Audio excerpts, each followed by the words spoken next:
Se a escola fosse assim tão divertida, ninguém faltava. Preparem-se para um novo episódio do vosso podcast favorito que pode dar a uma traca. Hoje temos cá a Lídia Munhoz, que desde nova esteve muito envolvida no mundo da representação, pois a sua avó é uma figura muito icónica no teatro português, Eunice Munhoz. Em 2006 formou-se em teatro e cinema na Escola Superior de Lisboa e em 2024 mudou-se para a terra natal da sua avó, que, com o seu marido, desenvolveu a oficina do teatro cá na Marleja e em Barrancos. E, para começar só, como é que é crescer com uma avó tão icónica como a Eunice Munhoz? Olha, é diferente das outras avós, não é? A minha avó para mim sempre foi a minha avó, sempre foi o meu ídolo, uma mãe para mim era a minha confidente, a minha melhor amiga. Nós tínhamos uma relação muito próxima, eu fui educada por ela, vivi com ela estes últimos 15 anos da vida dela, e crescer com ela foi aprender a gerir as pessoas, porque muitas vezes estávamos a almoçar ou a jantar e as pessoas aproximavam-se. A minha avó gostava muito que as pessoas se aproximassem e falassem com ela. Eu às vezes não gostava assim tanto, quando era mais miúda, achava um bocado chato, estávamos a almoçar e as pessoas irem lá chatear. Mas crescer com a minha avó foi ter este gosto pelo teatro, ter este gosto pela cultura, pelos livros, e acho que foi aquilo que ela me passou mais importante e mais valioso, e o amor também, que é o mais importante da vida. E como é que foi trabalhar com a sua avó em projetos conjuntos e só houve algum momento desafiador e pode ter havido alguma colisão entre a opinião das duas? Olha, eu acho que foi muito bem. Nós fizemos 2 espetáculos juntas, o Comboio da Madrugada em 2010, e fizemos o último espetáculo dela, A Margem do Tempo. Nós tínhamos uma relação muito forte, era muito bonito. Eu sempre que a minha avó me ia ver em cena, quando eu estava em cena sem ela, eu sentia sempre que tinha uma proteção, que agora não tenho. Agora tenho que ver onde é que ela estará para me proteger. Mas estar em cena com ela é ter essa proteção sempre, a toda a hora. Então corria sempre muito bem, não havia espetáculo que não corresse bem porque ela estava sempre ali. Foi uma experiência maravilhosa, aprendi imenso com ela. Acho que depois disso, acho que não posso fazer nada maior do que isso, porque acho que já fiz o maior, trabalhei com a maior atriz do mundo, para mim era a maior atriz do mundo. Mas pronto, vou continuando a trabalhar. E foi mesmo o projeto que você mais gostou de fazer, ou houve alguma outra peça de teatro, algum outro filme ou outra representação que você fez que realmente gostou muito? Eu gostei, eu posso dizer que foi as experiências mais fortes da minha vida, foram estes 2 espetáculos que eu fiz com a minha avó, por todos os motivos, porque era a pessoa que eu mais amava na vida. Agora tenho o meu filho, já não é assim, agora o meu filho é a pessoa que eu mais amo na vida, mas a minha avó foi durante muitos anos a minha pessoa, a pessoa que eu mais amava na vida. Por isso, essas experiências com a minha avó foram realmente as mais marcantes da minha vida. Mas tem outro espetáculo que eu fiz que eu acho que foi dos mais marcantes, porque acho que foi o espetáculo que eu criei melhor uma personagem e foi o espetáculo que eu senti mais o público a gostar do meu trabalho, que se chamava Phobos ou Os Órfãos de Amor. Era um espetáculo feito numa antiga esquadra de GNR.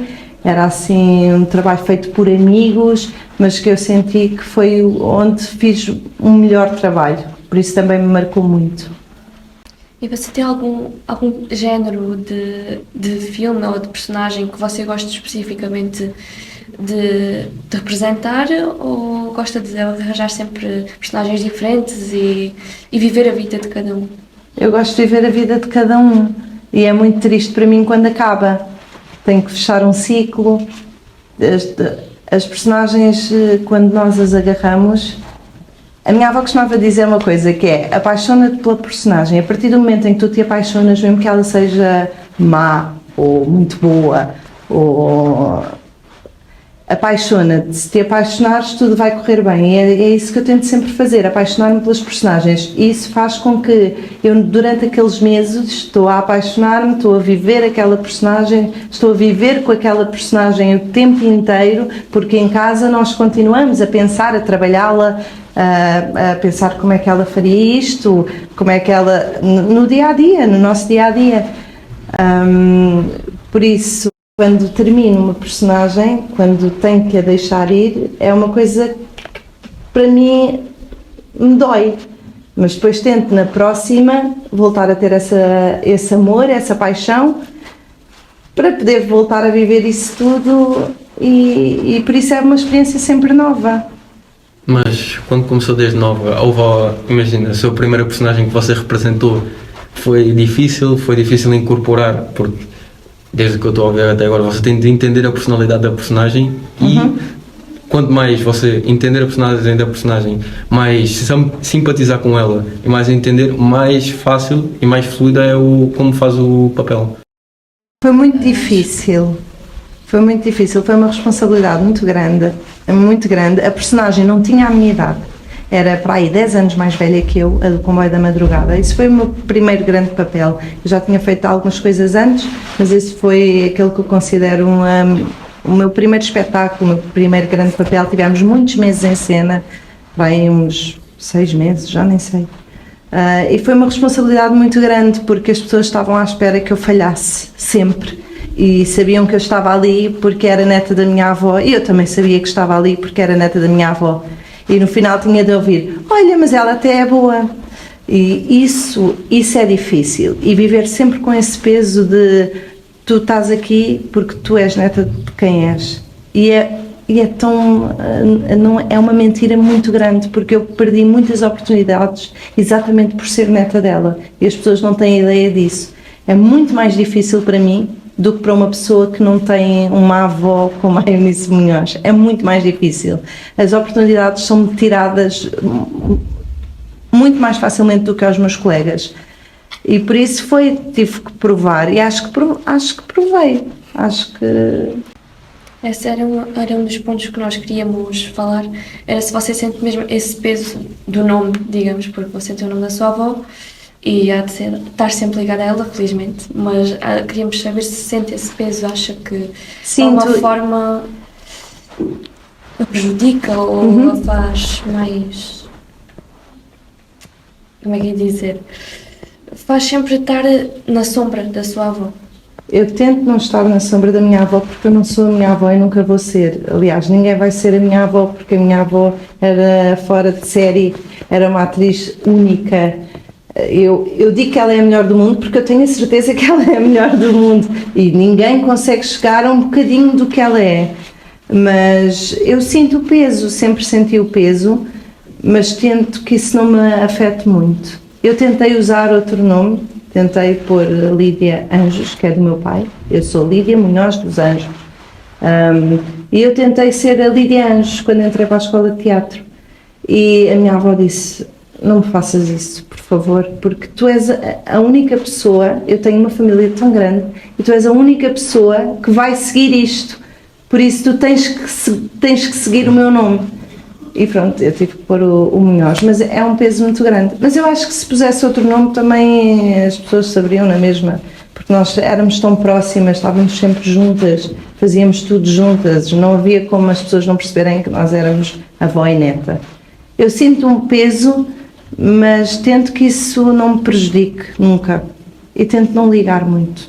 Os outros são só os outros falam muito. Vocês sabem isso, vocês estão numa escola, nas escolas também falam muito de nós, inventam coisas, dizem coisas que não são verdade, que nós sabemos que não são verdade. Eu já andei também na escola, sei o que é ter a vossa idade e sei que é assim. Isto é a minha vida toda, pronto, é isso que vocês têm que imaginar. A minha vida toda é as pessoas dizerem coisas sobre mim que nem sempre são verdade, raramente são verdade. E agora queremos fazer uma pergunta em relação à sua vinda para a Marleja. Gostávamos de saber o que é que você acha deste contexto de que é uma vila, mas é quase como se fosse uma aldeia. O que é que você acha das pessoas e quais são as principais diferenças que você sente daqui para a cidade? Olha, fui muito bem recebida. Eu, o meu marido e o meu filho, o Amadeu, fomos muito bem recebidos. Sentimos muito calor da parte de toda a gente. A diferença é enorme para a cidade, mas eu gosto dessa diferença. Estou mais em contacto com a natureza, estou mais em contacto com as pessoas, que não conseguia ter esse contacto na cidade, eu nem conhecia as pessoas do meu prédio, quanto mais eu andava na rua, não dizia boa tarde a toda a gente, porque é impossível, encontrava milhares de pessoas, eu aqui conheço quase toda a gente e gosto de falar com as pessoas contam-nos as suas histórias, nós contamos as nossas, é uma diferença muito grande, mas eu acho que para melhor. Estou muito contente de estar aqui. E assim, para terminarmos, que conselho é que poderia dar a quem vive neste contexto mais da aldeia e que pense ser atriz ou que pense seguir o mundo da representação? Penso muito bem que isto é muito difícil e há poucas oportunidades. É muita gente. Para uma oportunidade há milhares de pessoas. É muito difícil. Tem que se gostar muito, tem que se querer muito, tem que se estudar muito, tem que se ler muito. É uma profissão muito exigente que é estudar a vida toda.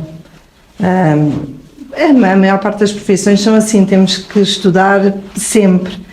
Mas esta profissão é muito exigente.